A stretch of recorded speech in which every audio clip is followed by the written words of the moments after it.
En economía, el concepto de necesidad es muy importante, porque al fin y al cabo la economía no es más que la forma en que se cubren las necesidades humanas.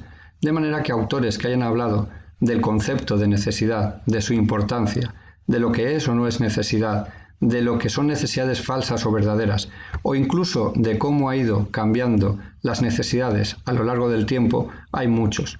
Nosotros aquí no podemos verlos todos, de manera que solamente vamos a ver dos, Maslow y Parsons. El primero que vamos a ver es Maslow, que tiene su famosísima pirámide de las necesidades, donde se ordenan las necesidades de forma jerárquica. ¿Qué significa esto? Que las más básicas se ponen en la base y conforme vamos subiendo son las más complicadas, digamos, o las más elevadas, pero las más importantes son las que hay bajo. ¿Y qué significa o cómo funciona la pirámide de Maslow? Que solamente cuando esta la tienes cubierta, pasas a la siguiente. No pasas nunca a una etapa siguiente si las de abajo no están cubiertas. ¿Y cuáles son las de abajo? Pues la de abajo de todo es la fisiológica, es decir, vivir, no morirte, tener alimentación, tener descanso, tener sexo, son las necesidades inherentes a ser un ser vivo. ¿Cuál es la siguiente? Que no solamente tener esas necesidades cubiertas, sino la seguridad de que las vas a tener cubiertas hoy, mañana y pasado. De manera que tienes esa seguridad de física, de recursos, de familia desde el punto de vista afectivo. Pero tener en cuenta que nosotros también somos unos seres sociales, es decir, vivimos en sociedad. Y cuando tenemos esa seguridad de recursos, cuando tenemos esas necesidades cubiertas, al vivir en sociedad también lo que queremos es sentirnos parte de esa sociedad, es decir, que tener unas relaciones de amistad, de afecto dentro de esta sociedad en la que vivimos. No estamos hablando de familia, estamos hablando de individuos que son ajenos a la familia. Otra de las cosas que queremos una vez tenemos esa amistad es que esa amistad se convierta en respeto, en tener confianza, en tener éxito, en destacar dentro de ese grupo social en el que nosotros estamos metidos allí o incluso aquel grupo social al que queremos pertenecer. Es decir, necesitamos un respeto de los demás, un reconocimiento de los demás. Y solamente cuando tenemos eso podemos pasar al siguiente, que para Maslow era la necesidad más alta, más elevada, que es el de autorrealización, que es el de sentirle o verle un sentido a la vida, saber qué haces tú en el mundo. Que es como cuando ya lo tengo todo ya me pongo a filosofar, pues viene a ser una cosa así. Lo importante aquí que es que esto es una escala de necesidades jerárquicas, es decir, que solo cuando tienes el de abajo piensas en el de arriba. Uno no quiere el respeto así de entrada si no tiene alimentación, si no tiene una seguridad y si no tiene una amistad dentro de ese grupo social. Solamente piensa en eso cuando tiene las siguientes o las cosas debajo. ¿De acuerdo? Esto sería lo que dice Maslow. Parsons, sin embargo, habla de las necesidades de otra manera.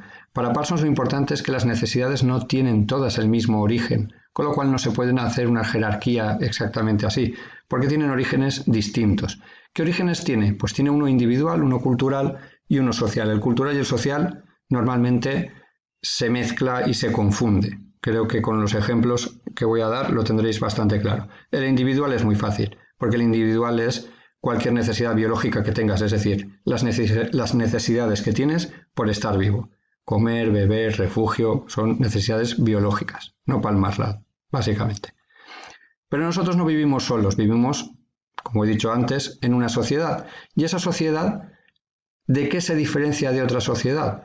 Pues se diferencia en que es un grupo de personas con un conjunto de creencias, de ritos, de tradiciones, de costumbres, de cosas que hacen igual, de códigos que se entienden. Y ahora vosotros mismos os vais a Japón, si sois españoles, si sois europeos, os vais a Japón y no entendéis nada o muchas de las cosas que hay allí no las entendéis, porque no sabéis cuáles son las formas de actuar allí, no sabéis por qué hacen lo que hacen, no sabéis qué costumbres hay allí, entonces hay muchas que os chocarían, porque es otra cultura.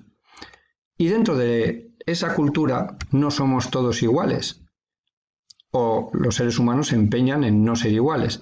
Hay distintos estratos sociales.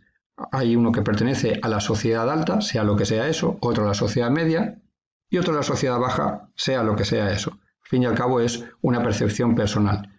ese sentimiento de pertenecer a un grupo social a otro o incluso aspirar a un grupo social o a otro hace que haya unas necesidades sociales. Y por eso la gente se compra falsificaciones de Louis Vuitton o de lo que haga falta. Porque tú eres de una clase social, quieres pertenecer a otra y eso implica tener necesidades distintas.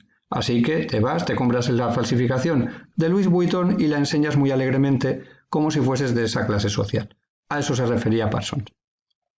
Pero vamos a volver con el tema de cultural. Una necesidad cultural que hay ahora mismo es estar moreno. Básicamente todos los europeos, los asiáticos curiosamente no, pero los europeos quieren estar morenos. ¿Por qué? ¿Cuándo surgió? ¿Siempre ha querido el ser humano estar moreno en Europa? Pues no, eso es una cosa de hace bien poquito.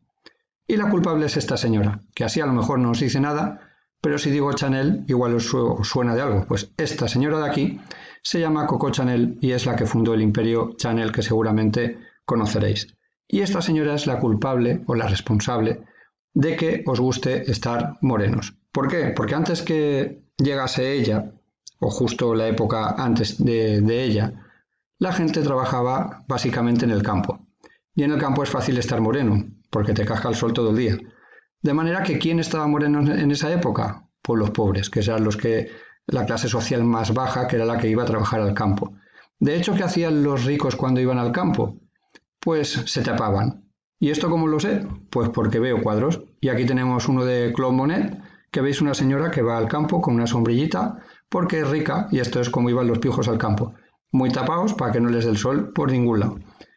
Y esta es otra señora, este cuadro es de Rembrandt, que también hay una señora, también de la alta sociedad, que va con un paragüitas para que no le dé el sol. Y fijaos en el cuadro como encima la cara está en la sombra. No vaya a ser que se ponga morena y piensen que trabaja en el campo como los populachos.